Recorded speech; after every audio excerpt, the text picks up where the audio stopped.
Hi guys, welcome back to Motor For You. I'm Sheik, obviously a director here at Motor For You. What I wanted to talk to you about today, there's been a lot of speculation about AutoTrader Deal Builder.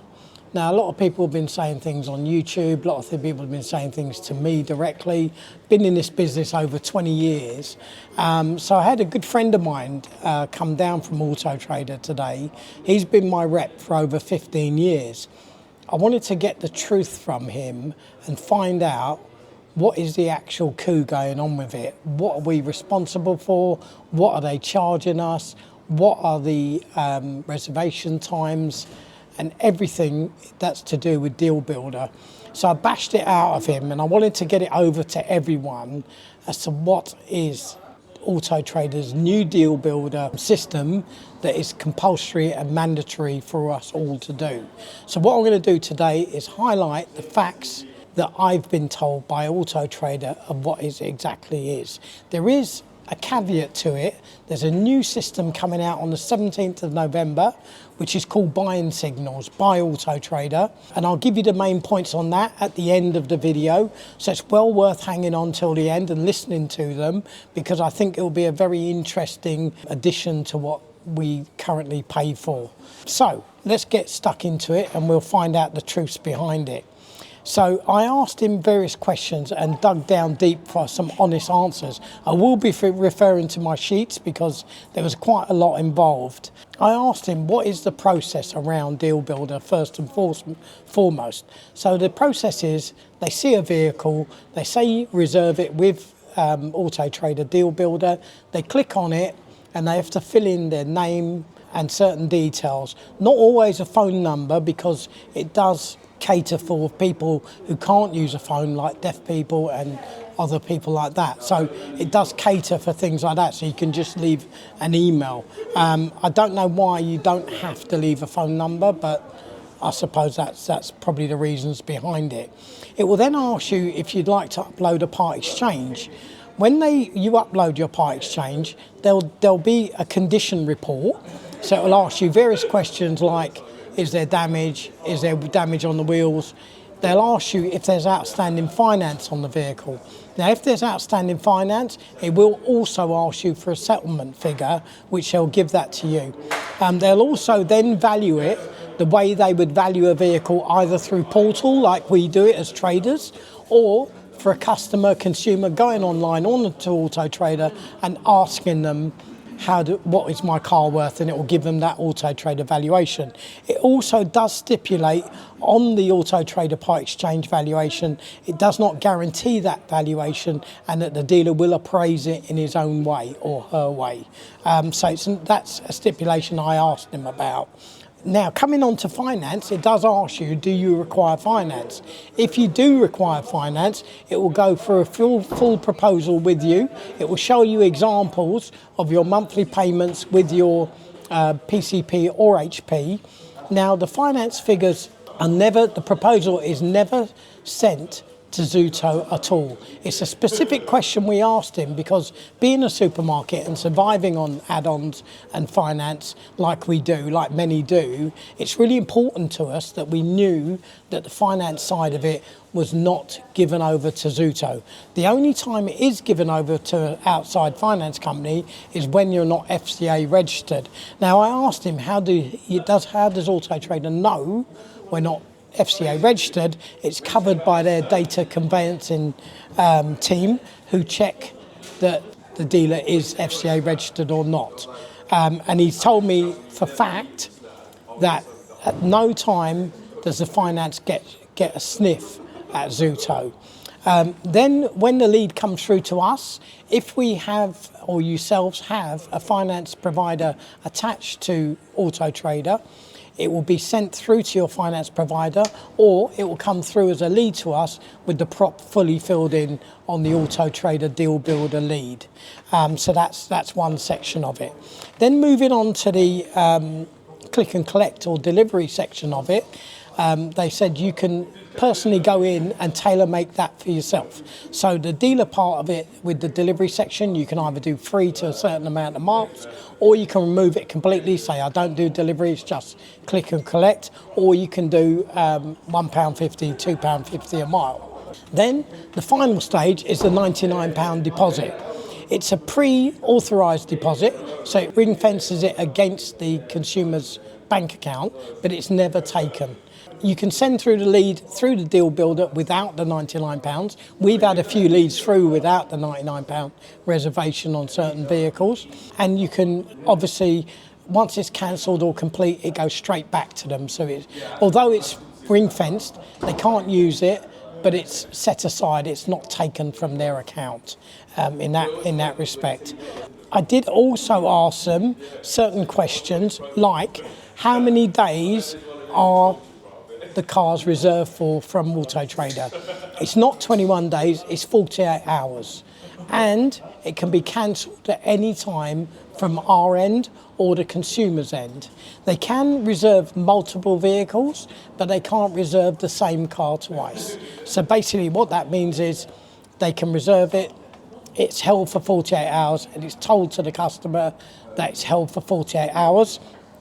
But also, it doesn't guarantee them that that car is sold to them. It's down to the dealer. I did write it down somewhere exactly what he said. AutoTrader's tells the customer this is not a guaranteed sale. It will be held at the dealer's discretion. So that's basically what is told concisely to the consumer. Is there any fee? Now, when I spoke to my representative, he said there is no fee. There's no 0.25% of a fee when you purchase the vehicle through Deal Builder, or if you cancel the vehicle through Deal Builder. So they did experiment with that at the very beginning, but everybody was up in arms about it, so they decided against it. There is no fee at the moment, and there's no fee going forward, which he stipulated to me, and I did dig down on him on that fee. So there's no fee involved. I also asked him, why is it that AutoTrader felt the need to bring this out? He said to me that consumers since COVID have been a lot happier to do everything online. They don't necessarily, especially to do with finance, they don't want to have an audience when they're completing a finance application. They don't feel comfortable always coming into a dealer's environment, and they'd rather do things at home. And Deal Builder, for them, is a much more comfortable way of them doing that. And that helps them give the customer a journey from home rather than being inside a dealer's office or in our environment. He also said that AutoTrader is always berated for doing too much for the consumers and too little for the traders. And the reason he said they do that is because obviously the more consumers they have, the more audience we have. So if they pander to the consumer, it means they get more consumer visits, and then therefore we get more audience for our vehicles. And that's basically why he said that they do it. He also said on Deal Builder there's a lot more commitment. He was saying between the hours of 8 and 10 p.m. at night is the most consistent time that people are looking for vehicles. So that's a time where most of us, 90% of us, are not open. And it gives the opportunities for traders to sell their cars at a time when we're not here. And the consumers can build those deals without us having to talk to them. So that basically does sum up everything that we've been told and the honest truth that I've been told by AutoTrader. Now, we have got to embrace it because we have no choice. And we're going to try and get back to the consumers as quickly as possible, like we do now, within 20 minutes of a lead or a phone call coming in. And I hope that has answered a lot of questions of why the actual details of Deal Builder, the truths behind it.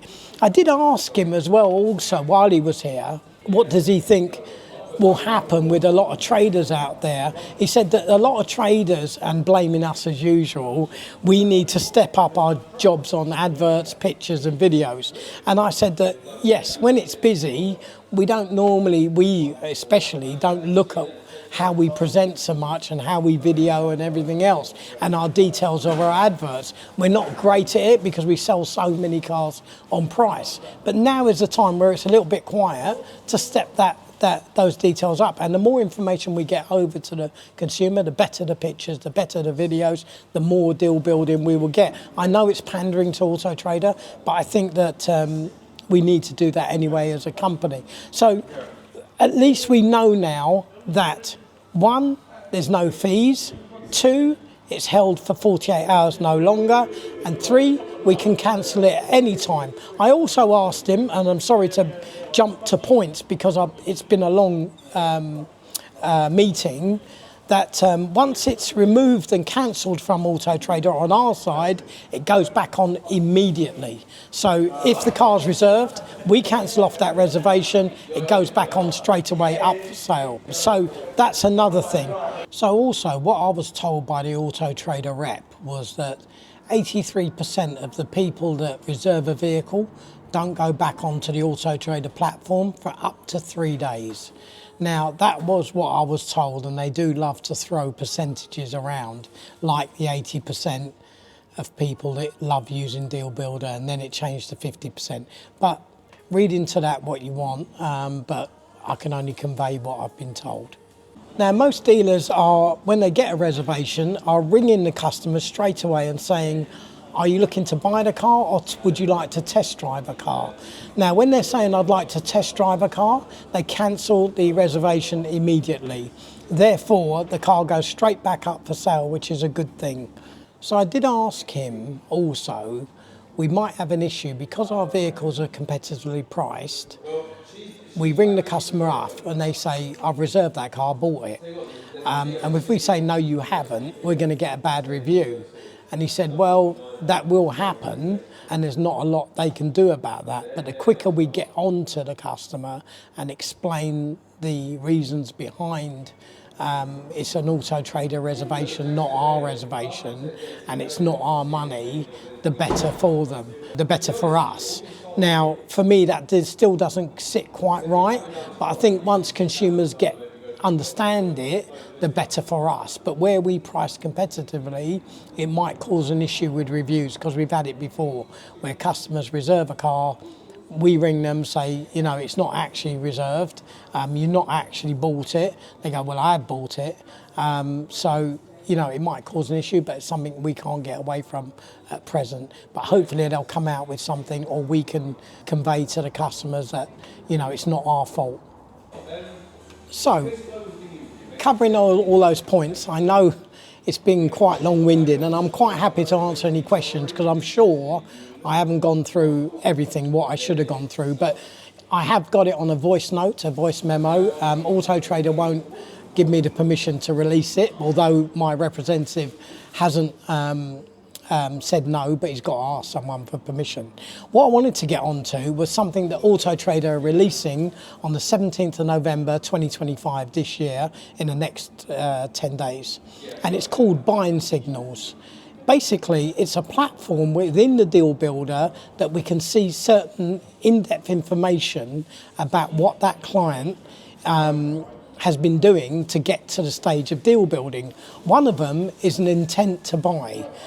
Basically, it shows you over 7 days how many times that customer has been interacting with our advert. So if he's clicked on our advert 11 times, we can see that, which is a great information point to have. It also shows if he's got a high intent to buy. Now what that means is how many times he's been on there, how likely he's going to take the value for his part exchange, how likely he is be accepted for finance. So we get an immediate high intent to buy. So we know, contact that customer straight away because his deal is nearly ready.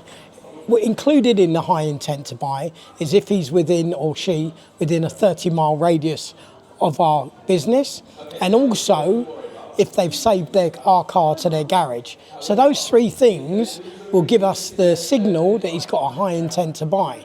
Also within that, it tells you what other vehicles they've been looking at.